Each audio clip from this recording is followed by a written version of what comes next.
प्रिय छात्रों,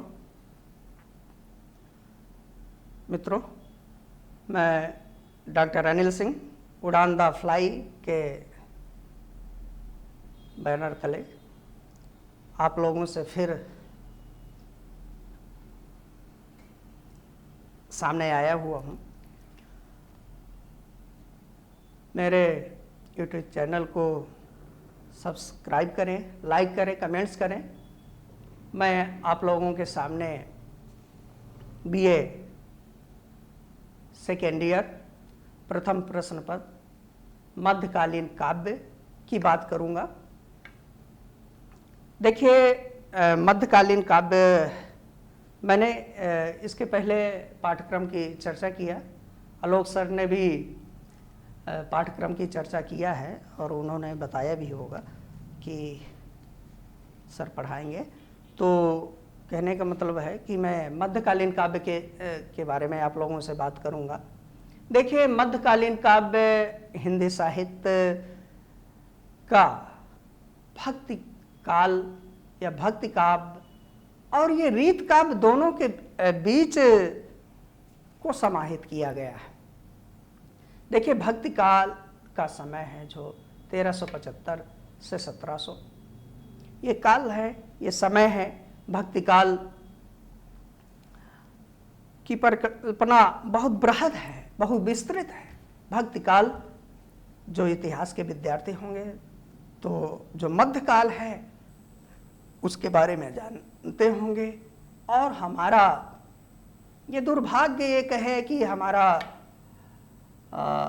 हम सदैव परतंत्रता की बेड़ियों में जो जकड़े रहे, विदेशी आक्रमणकारियों ने जो हमें आक्रांत किए रहे, उन दबावों, उन परिस्थितियों, उन जकड़ों में जो हमने अपने मानव मूल्यों को बचा के रखा, जो हमारे अपने धार्मिक आस्था को बचाए रखा, जो हम अपनी सांस्कृतिक धरोहर को बचाए रखे, उन सारी चीज़ों की बात हम यहाँ कर रहे हैं।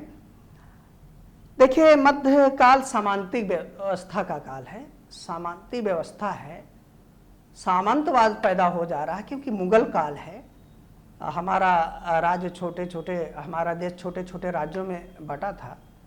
उन सारी चीज़ों का प्रभाव आम जनता पे पड़ रहा था, जीवन मूल्यों में पड़ रहा था। उस विदेशी आक्रांताओं के बीच में अपनी आत्मरक्षा की बात थी, अपने आत्मगौरव की बात थी, देश की रक्षा की बात थी। तो उन आत्मगौरव, देश रक्षा के बीच में हम जो साहित्यकार है, साहित्यकार को कहते हैं समाज के आगे मशाल लेकर चलने वाला व्यक्ति है। तो उन साहित्यकारों ने वीर रसपूर्ण ओज कविताओं का वर्णन किया ताकि जनता में एक जागरूकता पैदा हो, एक देश के प्रति समर्पण पैदा हो, एक आक्रांताओं के से मुक्ति पाने का एक रास्ता हो। और जो हमारा देश प्रेम है, जो राष्ट्रीय प्रेम है, ये सारी चीज़ें हैं। साहित्यकार और जो साहित्य का चित्र है वो अपने तरीके से ये सारी बात करता है। भक्ति काव्य में प्रेम की जहाँ आध्यात्मिकता है, वहीं रीत काल में प्रेम के लौकिक तत्व की बात करते हैं। या कह लीजिए कि मध्यकालीन काव्य जो आप लोगों के सिलेबस में है वो है भक्ति काल और रीत काल के दोनों का समन्वय है। भक्ति काल में एक तरफ भक्ति काल की दो शाखा, निर्गुण और सगुण। निर्गुण में आपके कबीर हैं जो ज्ञान मार्गी शाखा के हैं, जो संत काव्य परंपरा के हैं। प्रेम मार्गी शाखा में जायसी हैं, ज्ञान मार्गी शाखा, प्रेम मार्गी शाखा। और सगुण भक्ति काव्य धारा में के भी दो भाग हैं, कृष्ण भक्ति काव्य धारा और राम भक्ति काव्य कृष्ण भक्ति काव्य में आपके सूर हैं, आपके पाठ्यक्रम में सूर हैं, तुलसी हैं और मीरा भी है। ये कृष्ण काव्य में सूर और मीरा, और राम भक्ति काव्य में तुलसी हैं आपके सिलेबस में।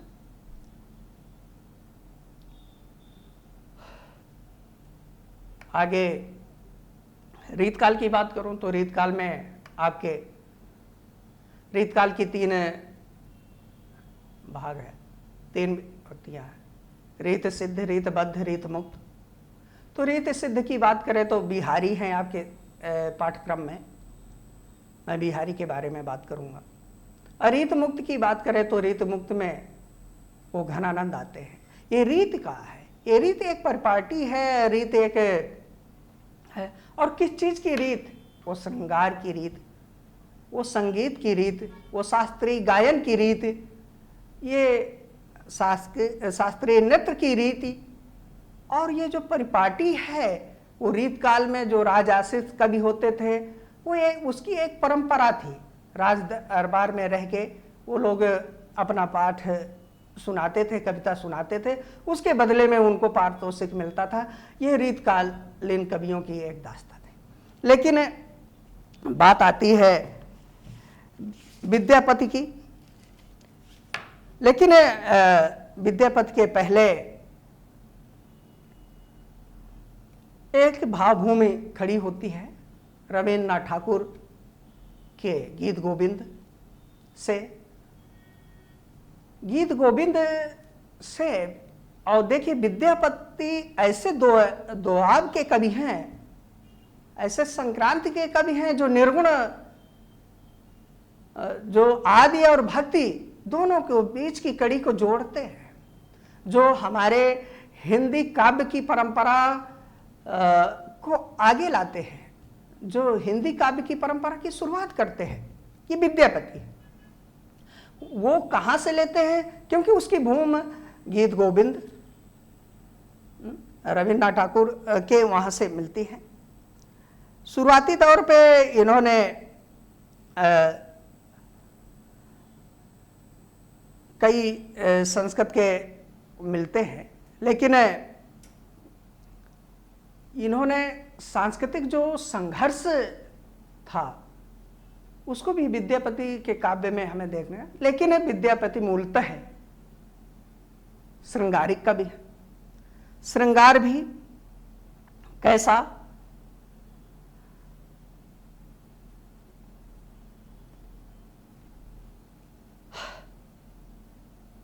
वो वयः संधि की बात करते हैं।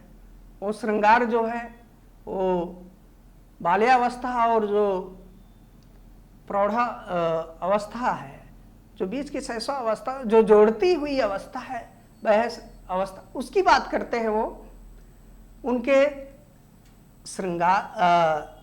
श्रृंगारिक वर्णन में राधा का भी वर्णन है, लेकिन नखशिख के लगा कर नखशिख वर्णन है।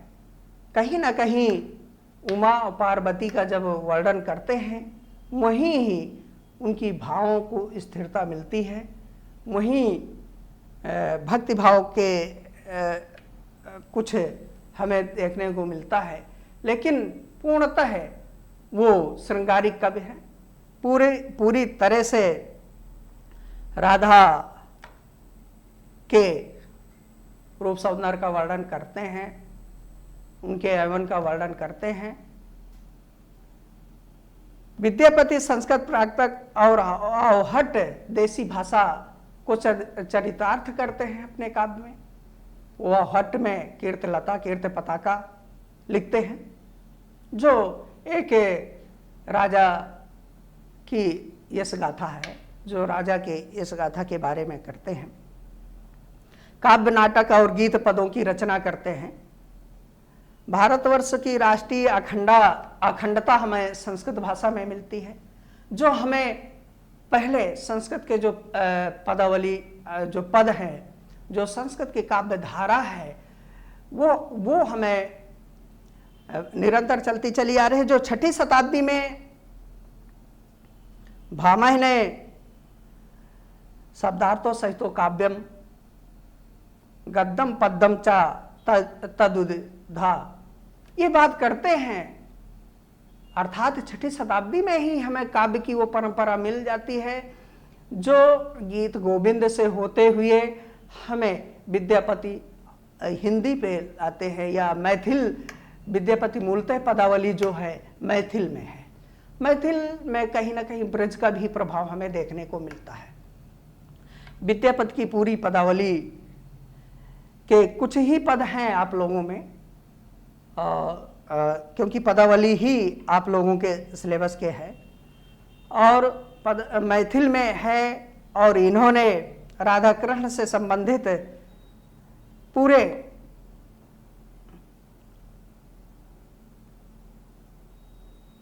भावों को करने की चेष्टा किया है, भावों को उकेरा है। विद्यापति की पदावली को जॉर्ज ग्रियर्सन, नगेंद्र नाथ गुप्त, रामवृक्ष बेनीपुरी, शिवनंदन ठाकुर, उमा शिव के विवाह है, बुद्धि और श्रद्धा को स्वीकार ये लेखक करते हैं। लेकिन पदावली में जिस वर्ग पदों के लिए प्रसिद्ध है वह है राधा कृष्ण के प्रेम की, राधा का नक्सिक वर्णन की, रूप माधुरी का जो चित्रण है वो हमें विद्यापति के पदावली में मिलते हैं। नौ वृंदावन नौ नौ तरुवन नौ नौ विकसित फूल। देखिए हमारी भारतीय संस्कृति है, हम इन्होंने भी खट ऋतु चक्रों का वर्णन किया है और ऋतुओं के माध्यम से ही वो उस प्रेम को, उस काव्य को आगे ले जाने का काम किया। नौ वृंदावन, विद्यापति कहते हैं कि नौ वृंदावन कैसे, नौ वृंदावन नौ नौ तरुवन, ऐसे लग रहा है कि नया वृंदावन, नए नए पेड़ उगाए हैं। और वो कभी तब महसूस होता है जब प्रेम के भाव में डूब जाते हैं। राधा कृष्ण का ऐसा प्रेम है कि जितने बार राधा कृष्ण, कृष्ण और राधा को एक दूसरे से देखते हैं तो नौ वृंदावन, नया वृंदावन देखने को मिलता है। ये सारी चीजें और आगे वो संयोग वियोग 12 मासा का भी वर्णन करते हैं विद्यापति। और वो उन्होंने एक पद राधा के लिए कहते, देख देख राधा रूप है पार, राधा के रूप सौंदर्य का वर्णन करते हैं। और उस रूप सौंदर्य में कहते हैं कि हजारों कामदेव निछावर है और ब्रह्म भी उस रूप सौंदर्य को देखने को लिए ललायित है। ये विद्यापति के पदावलियों में मिलते हैं, जो आगे चल के मैं आप लोगों को ये पद को पढ़ाऊंगा। उन्होंने शैशव और यौवन के वैह संधि का वर्णन किया है, संपूर्ण शास्त्रीय संगीत की परंपरा को भी निर्वाह किया है विद्यापति ने। ये सारी चीजें हैं। तो विद्यापति के मैं जब मैं अगला क्लास आप लोगों का लूंगा तो उस समय मैं विद्यापति के पदावली के साथ मिलूंगा। आप लोग उड़ान द फ्लाई के चैनल को सब्सक्राइब करें, लाइक करें, कमेंट्स करें, अपना सुझाव भी दें।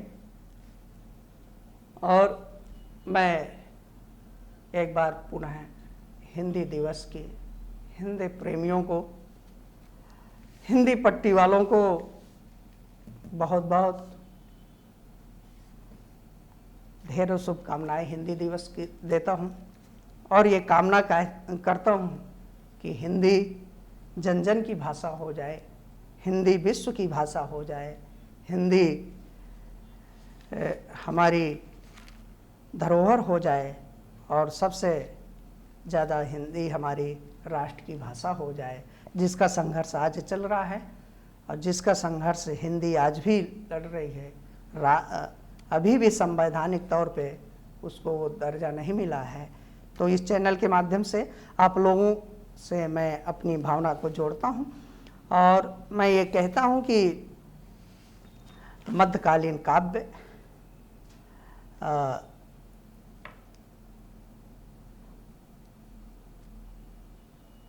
को आप लोगों के सामने मैं लाऊंगा, जिसमें भक्ति और रीतकाल के दोनों का समन्वय है, और भक्ति काल के भी कुछ कवि हैं और रीतकाल के भी कुछ हैं, और दोनों की मैं अगले जब कार्यक्रम में, तो मैं तो अब अगले वाले में विद्यापत को मैं पढ़ाऊंगा जब अगला लेक्चर होगा विद्यापत के पदावली को। इसके लिए बहुत बहुत धन्यवाद दोस्तों, बहुत बहुत धन्यवाद।